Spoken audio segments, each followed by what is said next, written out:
6 सितंबर तक बारिश का दौर जारी रहने के आसार। हिमाचल प्रदेश में 6 सितंबर तक बारिश का दौर जारी रहने के आसार हैं। मौसम विज्ञान केंद्र शिमला के अनुसार प्रदेश में 6 सितंबर तक मौसम खराब बना रहने का पूर्वानुमान है। वहीं बिलासपुर, चंबा, कांगड़ा, मंडी, शिमला, सोलन और सिरमौर जिले के कुछ भागों के लिए येलो अलर्ट जारी किया गया है। सोमवार रात को धर्मशाला में 22.2, देहरा गोपीपुर में 54, ऊना में 3.6, पालमपुर में 8, कांगड़ा में 68.9, चंबा में 13, डलहौजी में 11 और पांवटा साहिब में 24 मिलीमीटर बारिश दर्ज की गई। बता दें कि बीते दिन श्री कृष्ण जन्माष्टमी पर चंबा की सबसे दुर्गम मणिमहेश की चोटियों पर हल्का हिमपात भी हुआ था। वहीं हमीरपुर के ठाणा गांव में एक गौशाला भरभरा कर गिर गई। रोशनी से नहाएगा बड़ा भंगाल। स्वर्णिम हिमाचल के तहत कल बांटे जाएंगे 250 वाट के सोलर प्लांट। स्वर्णिम हिमाचल मना रहे हिमाचल प्रदेश के दुर्गम क्षेत्र बड़ा भंगाल को जगमगाने की योजना है। राज्य सरकार के निर्देशों पर बिजली बोर्ड इस काम को अंजाम देगा, जिसके लिए टीम बड़ा भंगाल गई है। बताया जा रहा है कि शिमला और चंबा के अधिकारी इसमें शामिल हैं, जो पैदल यात्रा कर बड़ा भंगाल पहुंच रहे हैं। ये लोग होली से पैदल चले हैं, जो मंगलवार शाम को वहां पहुंचे। 1 सितंबर को बड़ा भंगाल में स्वर्णिम हिमाचल कार्यक्रम मनाया जाएगा, जिसमें वहां के लोगों को LED का वितरण करने की योजना है। बताया जाता है कि इस दुर्गम क्षेत्र को रोशन करने के लिए एक बृहद योजना बनाई गई है। हाल में मोटरसाइकिल सवार को बचाते हुए अनियंत्रित होकर पिकअप से जा टकराई कार। पठानकोट मंडी राष्ट्रीय राजमार्ग पर मंगलवार सुबह भाली के समीप कार और पिकअप के बीच जबरदस्त टक्कर हो गई, लेकिन गनीमत ये रही कि कोई जानी नुकसान नहीं हुआ। जानकारी के मुताबिक कार शाहपुर से पठान की ओर जा रही थी और पिकअप पठानकोट से शाहपुर की ओर आ रही थी। इसी बीच भाली में मोड़ पर एक मोटरसाइकिल सवार को बचाते हुए कार अनियंत्रित होकर पिकअप से जा टकराई। पहले दोनों पक्षों में गहमागहमी हुई, लेकिन बाद में दोनों में समझौता हो गया।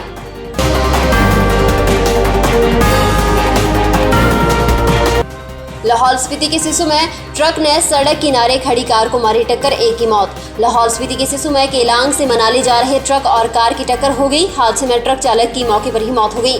ट्रक सड़क किनारे खड़ी कार को टक्कर मारने के बाद खेतों में जा गिरा। घटना की सूचना मिलते ही पुलिस की टीम मौके पर पहुंची। पुलिस ने शव को कब्जे में लेकर पोस्टमार्टम के लिए केलांग अस्पताल भेज दिया है। मृतक की पहचान ट्रक चालक विनोद के रूप में हुई है।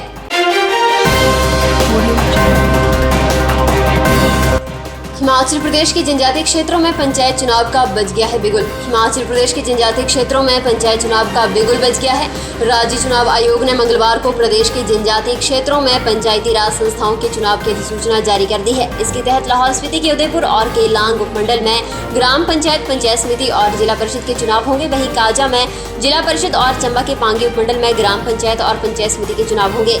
आयोग की ओर से जारी शेड्यूल के अनुसार मतदान 2 चरणों में होगा। पहले चरण में मतदान 29 सितंबर को सुबह 7 बजे से 3 बजे तक होगा, जबकि दूसरे चरण का मतदान 1 अक्टूबर को होगा। इस संबंध में राज्य चुनाव आयुक्त अनिल कुमार खाची की ओर से अधिसूचना जारी कर दी गई है। सब्सक्राइब करें हमारे YouTube चैनल को और ताज़ा खबरों की नोटिफिकेशन पाने के लिए प्रेस करें बेल आइकन को।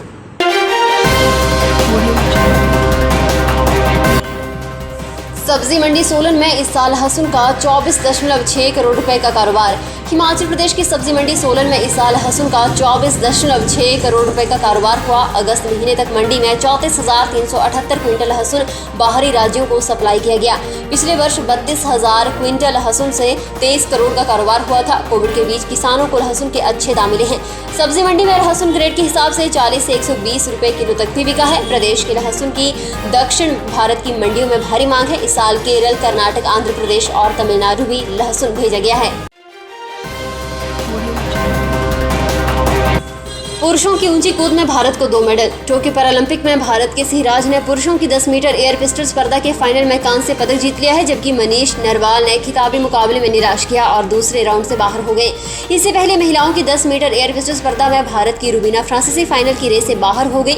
वे 128.5 अंकों के साथ फाइनल में 7वें स्थान पर रही, जबकि तीरंदाज राकेश कुमार पुरुषों की व्यक्तिगत स्पर्धा के क्वार्टर फाइनल में हार गए।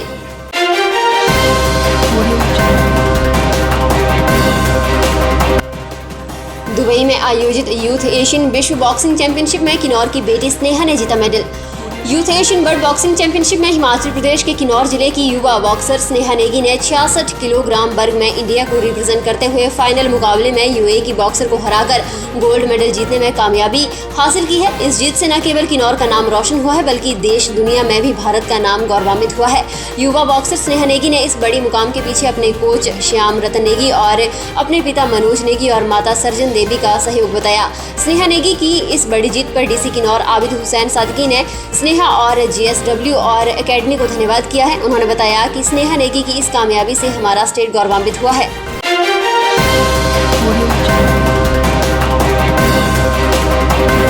उपायुक्त सोलन कृतिका कुल्हारी ने कहा कि सही प्रशिक्षण, मार्गदर्शन और देखभाल के साथ दिव्यांग जीवन में कठिन से कठिन चुनौतियों को पार किया जा सकता है। कृतिका कुल्हारी सोलन के कोठो स्थित मस्कुलर डिस्ट्रॉफी पुनर्वास केंद्र मानव मंदिर में बोशिया खेल के 7 दिवसीय राष्ट्रीय प्रशिक्षण शिविर का शुभारंभ करने के उपरांत उपस्थित खिलाड़ियों और अन्य को संबोधित कर रही थी। कृतिका कुल्हारी ने कहा कि टोक्यो में वर्तमान में आयोजित की जा रही पैरालंपिक खेलों में विश्व और भारत के दिव्यांग खिलाड़ियों ने अपनी प्रतिभा के बल पर यह सिद्ध किया है कि वे किसी से कम नहीं हैं।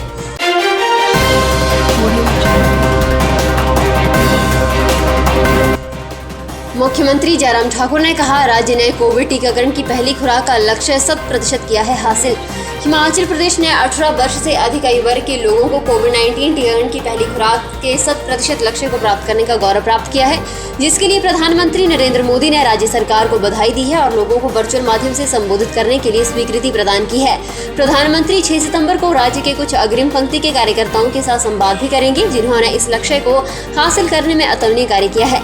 ये बात मुख्यमंत्री जयराम ठाकुर ने बैठक की अध्यक्षता करते हुए कही। मुख्यमंत्री ने कहा कि राज्य के विभिन्न स्थानों जैसे जिला, उपमंडल और खंड विकास मुख्यालयों के अलावा अन्य प्रमुख स्थानों पर 90 LED स्क्रीन लगाई जाएंगी ताकि लोग इस मेगा इवेंट में भाग ले सकें।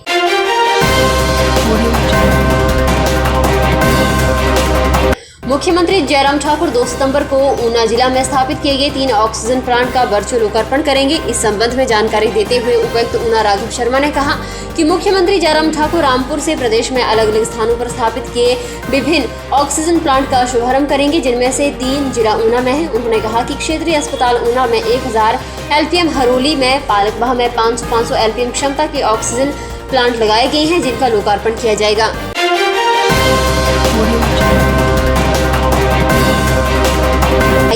मुख्यमंत्री जयराम ठाकुर ने दुबई में आयोजित एशियाई युवा और जूनियर मुक्केबाजी प्रतिस्पर्धा में 66 किलोग्राम श्रेणी में स्वर्ण पदक जीतने के लिए स्नेहा नेगी को बधाई दी। स्नेहा नेगी जिला किन्नौर के सांगला क्षेत्र की रहने वाली हैं, जिसने संयुक्त अरब अमीरात की मुक्केबाज को हराकर स्वर्ण पदक हासिल किया है। मुख्यमंत्री ने कहा कि राज्य के लोगों के लिए सम्मान की बात है, विशेषकर महिलाओं के लिए है, जो क्षेत्र में अग्रणी है और राष्ट्र के साथ साथ राज्य में भी अपना नाम रोशन कर रही हैं। उन्होंने कहा कि स्नेहा नेगी ये उपलब्धि अपने परिश्रम और निष्ठा से प्राप्त की है।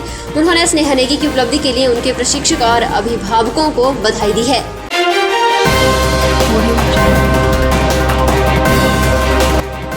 फिलहाल के लिए बस इतना ही और बड़ी खबरों के लिए बने रहिए न्यूज़ सुपर भारत के साथ।